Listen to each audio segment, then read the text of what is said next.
Hey guys, it's Libby, and it's dark outside, and David's probably gonna come home in the middle of this, and my hair is a mess, but I needed to film a video because I just reread Measure for Measure for like the dozenth time, and I need to just squee about it because it's the best play ever.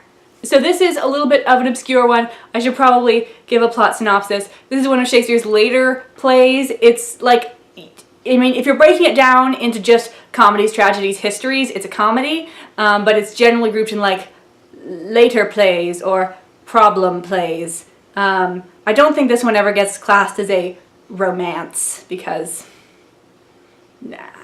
This play is set in Vienna, presumably in the 16th century when Shakespeare was writing, and Vienna is like a city of sin, and there's like gambling and whoring and drinking going on all around, I'm sure. And the Duke like kind of hangs back and lets this all happen. But eventually one day he decides to like leave, like take a vacation from duking, and put this guy Angelo in charge because Angelo is like super straight-laced and serious, and he is gonna come down hard on all this sinning.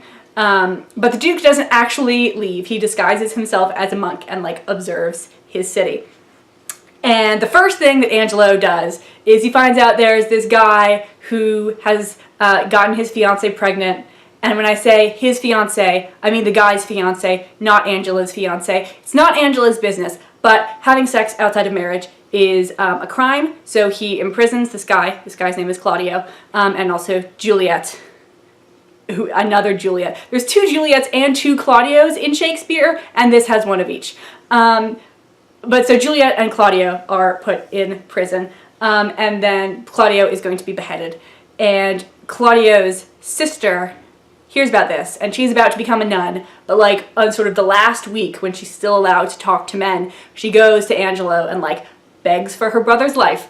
And Angelo is at first like, no, but then he's like, oh my god, I am feeling sexual desire for the first time in my life, and what do I have to do to have sex with this woman? So he says that he will spare her brother's life if she will sleep with him, and she's like, no, ew? And everything gets like more insane from there. So why is this Shakespeare's best play? I'm going to try to make a numbered list, but I'm probably going to get lost. So, number one, the comic relief character, Lucio, like most of his jokes are still actually funny, unlike a lot of Shakespeare's jokes. Most of them, like I get about 85% of Shakespeare's jokes without having to have them explained to me. But most of them I don't think are funny. Lucio, still funny. Reason two, after Act 1, like every scene is so intense. It's not super fast paced, but like there's so many conflicts between people and within people that every scene it's like life or death, like really impassioned, amazing. Reason number three, the conversations between Isabella, who is the nun sister, and Angelo about justice are just so great. If you like Merchant of Venice because you like to hear about justice, oh my god, go read Measure for Measure. It's like 10 times better. Reason number four, did I just do four? Are we in five? I told you this would happen. Reason number 4B, in a lot of, well, I was about to say in a lot of like early modern work, but this is actually still a problem today. Like, the rapist gets forgiven and gets a happy ending, which, like, nah, and like usually the author will make them do something to earn it. But I'm still not down with that. At the end of this play, Angelo does get forgiveness, but Shakespeare does not imply at all that he deserves it. Angelo only gets forgiven because Mariana and the Duke and Isabella are just much better people than he is, and he is one lucky bastard.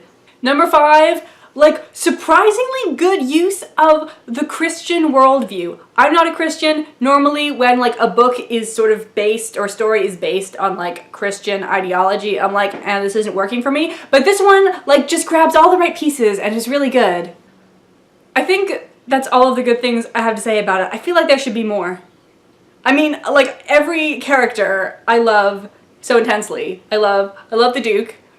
Like he pulls a little trick which, like, nah, isn't great, but, like, at the end, it's so worth it. Isabella is just the best person to ever exist ever. Mariana, oh my god, I want to give her a hug.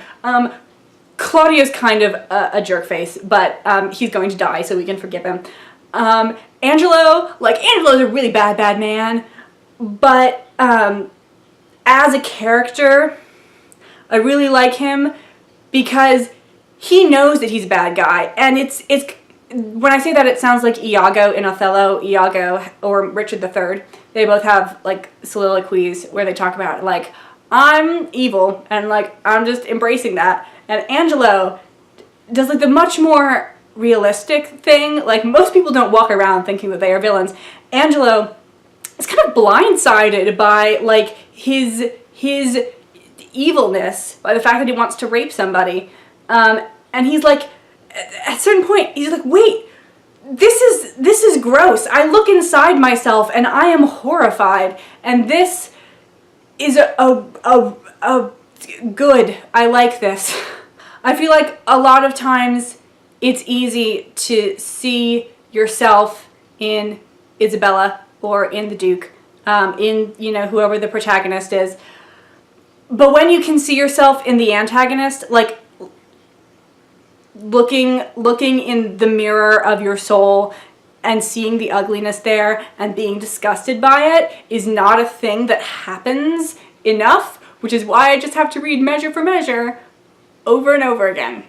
So hopefully I've convinced you to read it, but you might still have some worries. You might be like, I'm not good at Shakespeare.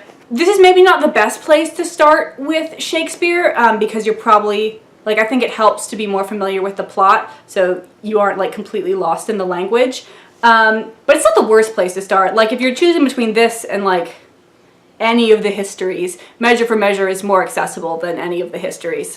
And it's actually got a pretty small cast of characters for a Shakespeare play, and an even smaller cast of, like, characters you actually have to pay attention to.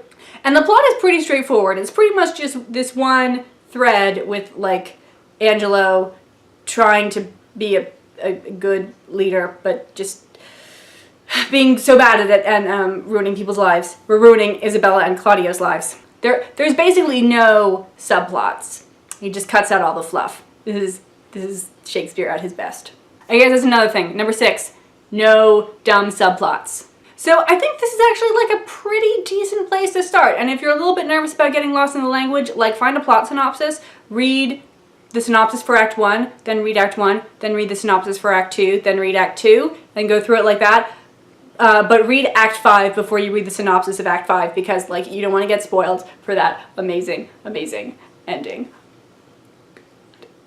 Thank you all very much for putting up with whatever this was. I'll see you later.